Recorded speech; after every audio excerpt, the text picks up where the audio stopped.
দূর করে দুষ্কৃতকারীদের শেষ করার জন্য এসেছিলেন। সেই পবিত্র দিনে আপনাদের সামনে এসেছি। সবাইকে অভিনন্দন।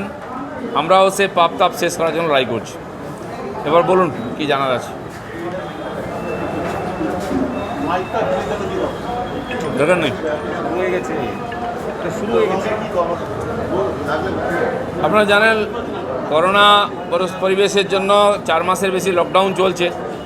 ফলে আমাদের সাংগঠনিক যে গতিবিধি কার্যসূচি আমরা বন্ধ রেখেছিলাম। যেটুকু হচ্ছিল virtual rally, video conferencing, audio কনফারেন্সিংয়ের মাধ্যমে। তো এই সংকটের সময় আমাদের কর্মীরা সেবা করেছেন, সাধারণ মানুষের খাওয়া দাওয়া, চিকিৎসার ব্যবস্থা করেছেন ইত্যাদি। তারা নিজেরা অনেকে অসুস্থ হয়ে পড়েছিলেন। পরিচিতদের মধ্যে অনেকে অসুস্থ হয়েছেন, জীবনহানি হয়েছে। তো তাদের সঙ্গে দেখা সাক্ষাৎ করাটা একটা বড় কাজ। আমি মেনলি আমাদের কর্মীদের সঙ্গে দেখা সাক্ষাৎ করতে এসেছি, কুশল জানতে এসেছি। আর 4 মাস পরের সঙ্গে দেখা হয়নি, দেখা সাক্ষাৎ করতেই এসেছি। যদিও করোনা পরিস্থিতি এখনও চলছে, কতদিন চলবে কেউ জানে না। আমাদের কার্যকর্তাদের এবং সাধারণ মানুষ যারা পরিচিত আছেন আমাদের শুভানুধ্যায়ী, তাদের খোঁজখবর নেওয়ার জন্য, কুশল বিনিময় করার জন্যই এসেছি। আর সেই সঙ্গে কার্যকর্তাদের সঙ্গে বসে গত কিছুদিন ধরে কিছু প্রোগ্রাম করেছি, আগামী দিনে কিছু আছে সেটাও পর্যালোচনা করব। सर, गवर्नर साहब ने ट्वीट किया है आज सुबह, जिसमें कहा गया है प्राइम मिनिस्टर किसान सम्मान निधि योजना, जिसमें बंगाल को 70 लाख जो फर्मर्स है उनको करीबन 1000 करोड़ जो सुविधा है वो नहीं मिल रहा है, जबकि मिलना चाहिए। क्या आपका विचार है? नहीं, इसके साथ साथ प्राइम मिनिस्टर किसान सम्मान निधि और आयुष्मान भारत की जो स्वास्थ्य योजना है, ये दोनों से बंगाल के लोग वंचित रह गए हैं। देश में मुझे लगता है कि 1 करोड़ के आसपास लोग जिनको आयुष्मान का सुविधा मिला है और 8 करोड़ किसान जिनको इसकी सुविधा मिलने वाली है। तो उसका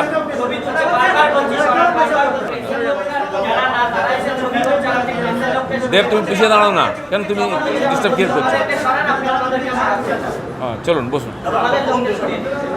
देखिए, ये जो लगभग 8 करोड़ किसान जिससे लाभान्वित होने वाले हैं किसान सम्मान निधि, और करोड़ों लोग स्वास्थ्य परियोजनाओं का लाभ मिलने वाला है इनको, गरीब लोगों को, इससे बंगाल के लोगों को वंचित रखा गया है केवल राजनीतिक कारणों से। इसलिए बार बार हम इसका जिक्र करते हैं। मुझे लगता है स्वाभाविक रूप से यहाँ के अभिभावक के रूप में गवर्नर ने भी इसका जिक्र किया है और यहाँ की सरकार को इसके बारे में सोचना चाहिए। सर, दूसरा सवाल, गवर्नर साहब ने ये भी आज सुबह जन्माष्टमी के शुभ अवसर पर ये भी ट्वीट किया है कि समय आ गया है अभी आदमी को डेमोक्रेसी और जो ह्यूमन राइट्स और रूल ऑफ लॉ इस सब के लिए आगे आना चाहिए। ये भी उन्होंने आज जन्माष्टमी के शुभ अवसर, ये क्या है, इसमें क्या कहना? नहीं, देखिए गवर्नर क्या बोल रहे हैं सरकार के ऊपर, ये उनकी अंदर की मामला है, प्रशासनिक मामला है, इसमें हमको पढ़ना नहीं है। हम विपक्ष के रूप में जो चीज़ यहाँ होनी चाहिए, जिस यहाँ के लोगों को जिससे वंचित रखा गया है, इसका विरोध भी करेंगे, उसको लेकर हम आंदोलन भी कर रहे हैं। तीसरा सवाल पूछना चाहूँगा सर, 24 आवर्स में 41 लोगों की मौत हुई है, जबकि करीबन 3000 लोग के अंदर कोरोना संक्रमित पाया गया है बंगाल में। सर, क्या कहेंगे ममता बनर्जी का ये जो नहीं, ये देखिए अभी नहीं है, 3 महीना से हम लोग बोल रहे थे। हर एक बात में सरकार की जो नाकामियाँ हैं और सरकार की जो इच्छाशक्ति की कमी है, हमने बार बार उजागर किया है। बाकी दूसरे प्रदेश जो माइग्रेंट लेबर, उनका समस्या को समाधान किया उन्होंने, हॉस्पिटल बढ़ाया, बेड बढ़ाया, प्राइवेट हॉस्पिटल रखा है, आयुष को इसको सहभागी किया है। तो आप दूसरे प्रदेश जहां बहुत ज़्यादा संक्रमण था वो लगभग कंट्रोल कर रहे हैं, उसमें दिल्ली सबसे आगे है। बंगाल में जहां पहले कम था वो धीरे धीरे बढ़ते बढ़ते आज वो हमारी कंट्रोल के बाहर जा रही है। 3000 लोग हर रोज़ नए इन्फेक्टेड हो रहे हैं और 50 से ऊपर संख्या रोज़ मौत की हो गई है। तो आज तक 3 महीना से लगातार प्रयास के बाद सरकार रोक नहीं पाई, इसलिए क्योंकि यहाँ लॉकडाउन ना कभी ठीक से लगा। आज जो लॉकडाउन में कड़ापन हो रहा है, क्यों? भाजपा को रोकने के लिए, भाजपा का प्रोग्राम रोकने के लिए किया जा रहा है। कोरोना को रोकने के लिए लॉकडाउन नहीं है, ये भाजपा को रोकने के लिए हो रहा है। ये पॉलिटिकल डिसीजन है, बार बार हम बोल रहे हैं। इसीलिए यहाँ की सरकार की कभी इच्छा नहीं थी, कोरोना को रोका गया। लॉकडाउन हुआ तो कहीं रिलैक्सेशन है, कहीं कड़ाई है। तो क्यों ऐसा है? अगर कोरोना से लड़ने के लिए एकमात्र रास्ता लॉकडाउन है तो सब जगह कड़ाई से लगना चाहिए, वो नहीं हो रहा है। उसका परिणाम बंगाल के लोगों का भुगतना पड़ रहा है। नहीं, बस केंद्र सरकार देखिए 2 बार 3 बार यहाँ टीम भेजा है परिस्थिति को स्टडी करने के लिए, सुझाव देने के लिए। यहाँ सरकार ना तो सहयोग किया है बल्कि उनका अपमान किया है, उनके साथ विरोध किया है। बाकी प्रदेश में भी किया है, लोगों ने उसको फ़ायदा उठाया, उसका लाभ मिला उनको। तो यहाँ केवल राजनीति किया जाता है। प्राइम मिनिस्टर 5 बार 6 बार सारे चीफ मिनिस्टर के साथ मीटिंग किया है। हमारे चीफ मिनिस्टर जाती नहीं है, वीडियो कॉन्फ्रेंस में रहती भी नहीं है, और रहती तो केवल पैसा की डिमांड करती है, बाकी कोई बात नहीं है। तो नेचुरली यहाँ की जो सिचुएशन है वो ख़राब हो रही है। जहाँ जहाँ लोगों ने प्रयोग किया, उसका लाभ मिला है, उसका अनुभव यहाँ उपयोग में लाना चाहिए। इनकी इच्छा नहीं है, तो इसीलिए बंगाल के लोग बीच में से पीछे जा रहे हैं और सरकार राजनीति कर रही है। यहाँ चीफ मिनिस्टर खुद राजनीति कर रहे हैं, बयान बदलते रहते हैं, उनके वेबसाइट में बोलते हैं, प्रेस में बोलते हैं इतना बेड खाली है, और लोग देखिए हॉस्पिटल से हॉस्पिटल भटकते रहते हैं और रास्ते में मारे जाते हैं, बीमार होते हैं, जहर पी जाते हैं।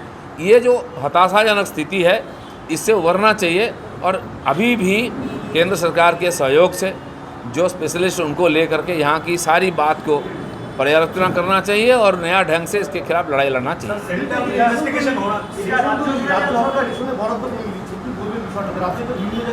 দেখুন কেন্দ্র সরকার আগে 3 মাস পরে 6 মাস ফ্রি রেশন প্রধানমন্ত্রী ঘোষণা করেছেন, আর সেই রেশন আস্তে আস্তে এখানকার লোক 1 মাস 1.5 মাস পরে সে ফ্রি রেশন পেলেন। আমার মনে হয় সেখানে রাজ্য সরকারের কোনো লাভ নেই, তাই খরচা করতে চাননি, কিন্তু মানুষের জীবন জীবিকা সুরক্ষিত করার জন্য তারা করেননি। এবং এটা ঘোষণা হওয়ার সঙ্গে মুখ্যমন্ত্রী ঘোষণা করে দিলেন আমরা জুন অবধি আগামী বছর ফ্রি রেশন দেবো। এখন তো বলছেন সারা জীবন দেবেন। আমি জানি না তিনি কতদিন চিফ মিনিস্টার থাকবেন, কিন্তু এই যে খালি কম্পিটিশন মুখে, ব্যবহারে দেখা যাচ্ছে না। যেটা পাচ্ছিল লোক সেটাও বন্ধ করে দিচ্ছেন। লোকের আয় উপায় বন্ধ আছে, কবে চালু হবে ঠিক নেই। কমপক্ষে ডাল ভাতের ব্যবস্থা করা সরকারের দায়িত্ব, সেই জন্য কেন্দ্র সরকার বারবার এটা করছেন। টাকা দিচ্ছেন বাজার করার জন্য, ফ্রিতে চাল ডাল তেল নুন দিচ্ছেন, অন্যান্য সুবিধা গ্যাস দিচ্ছেন, কিন্তু এখানকার সরকার সেটাও ঠিকমতো পৌঁছে দিচ্ছে না। তাই সাধারণ মানুষের মধ্যে ক্ষোভ বিক্ষোভ, সেই ক্ষোভ বিক্ষোভকে বন্ধ করার জন্য লকডাউন করে রাখা হয়েছে।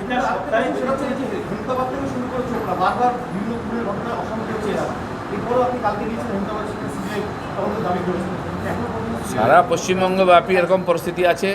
উত্তর বাংলায় কুচবিহার, উত্তর দিনাজপুরের মতো কিছু জেলা খুবই উপদ্রুত রাজনৈতিক হিংসার দ্বারা। এখানে এমএলএকে পর্যন্ত হত্যা করা হয়েছে। আজকে সুপ্রিম কোর্টে আমরা গেছি, হাইকোর্টে গেছি তার ন্যায় বিচারের জন্য, কারণ এই রাজ্য সরকার ন্যায় করবে না। এবং আমরা জানি সরকার, পুলিশ সবাই বলছে আত্মহত্যা, তারপরেও অপরাধী সন্দেহে একজনকে অ্যারেস্ট করা হয়েছে। তো এর দুরকম নীতি কেন? যদি মনে হচ্ছে সন্দেহ আছে আপনি ব্যবস্থা করুন, আর যদি মনে করেন যে আত্মহত্যা তাহলে তো কিছু করার নেই। তো সেই জন্য মানুষের সন্দেহ এই সরকারের উপর সব কাজে আছে। তারপরেও 2 জন কর্মীকে মেরে এবং টাঙিয়ে দেওয়া হয়েছে। তো পুরো পশ্চিমবাংলার রাজনীতিক হিংসা চলছে। টিএমসি এবং এই সরকার বিরোধীরা আটকাবার জন্য এটাকে অস্ত্র হিসেবে ব্যবহার করছে। রাজনৈতিক হিংসা এবং হত্যা নিরন্তর বেড়ে চলেছে, কারো কোনো সাজা হয় না। পুলিশ চুপচাপ দর্শক মাত্র। যেই পুলিশ অপরাধীদের কোমরে দড়ি বেঁধে তাদেরকে জেলে ঢোকানো দরকার, তারা সেটা না করে তাদের সঙ্গে চা খাচ্ছে আর বিজেপির লোকেদের আটকাচ্ছে। এই মুহূর্তে দেশে প্রায়োরিটি কি, মন্দির আর হসপিটাল? দুটোই প্রায়োরিটি আছে। ভারতবর্ষ মন্দিরের দেশ, এখানে মন্দির হবে এতে আশ্চর্য হওয়ার কী আছে? রাম মন্দির ছিল, সেখানে মন্দির হবে আশ্চর্য হওয়ার কী আছে? যেখানে হসপিটাল আছে, পশ্চিমবঙ্গের মধ্যে হসপিটাল দরকার আছে, রুগী মারা যাচ্ছে বিনা হসপিটাল, সেখানে হসপিটাল হোক। অযোধ্যায় মন্দির হবে কি হসপিটাল হবে, এখানকার লোকের ভাবার দরকার নেই। এখানে হসপিটালের প্রয়োজন আছে, অবশ্যই হসপিটাল তৈরি হওয়া উচিত, কারণ এখানে যথেষ্ট হসপিটাল নাই, সেবা পাচ্ছেন না, লোক মারা যাচ্ছে, বিষ খেয়ে নিচ্ছে। আর তারা বলে দিচ্ছেন অযোধ্যায় হসপিটালের কথা। আরে আপনারা আপনাদের সামলান না, ওখানে সামলাবার যথেষ্ট যোগ্য লোক আছে।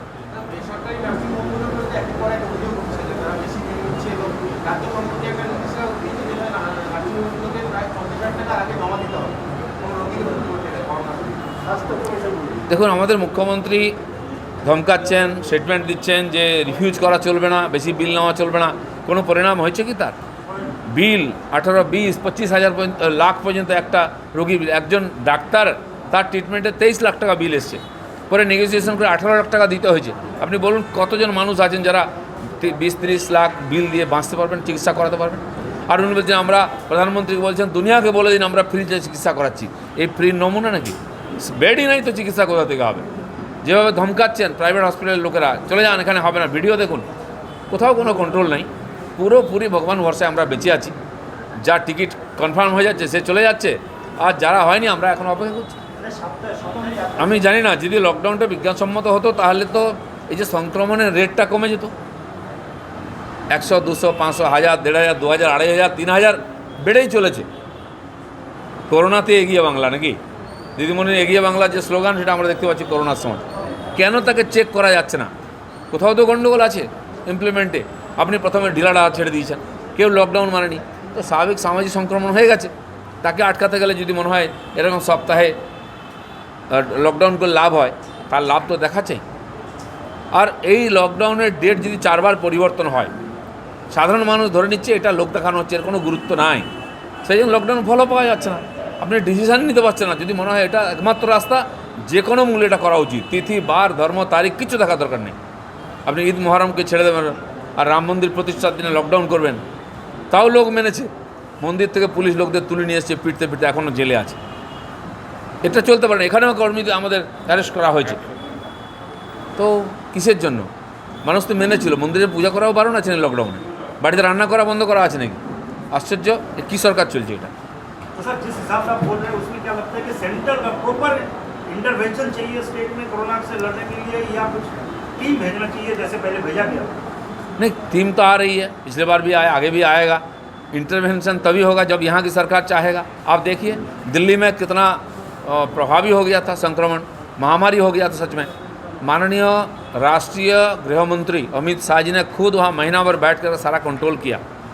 आज कंट्रोल में आ गया है, लेकिन उसके चलते वो खुद बीमार पड़े हैं। तो यहाँ भी तो दिखना चाहिए ना। यहाँ तो चावल दाल बांटने गए, मंत्री बीमार पड़ गया।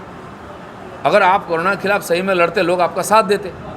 लोगों की जान की बात है, दूसरा कोई रास्ता ही नहीं है। लेकिन सरकार कभी भी सीरियस नहीं दिखा यहाँ। इसका परिणाम हो रहा है कि निरंतर बढ़ रहा है यहाँ।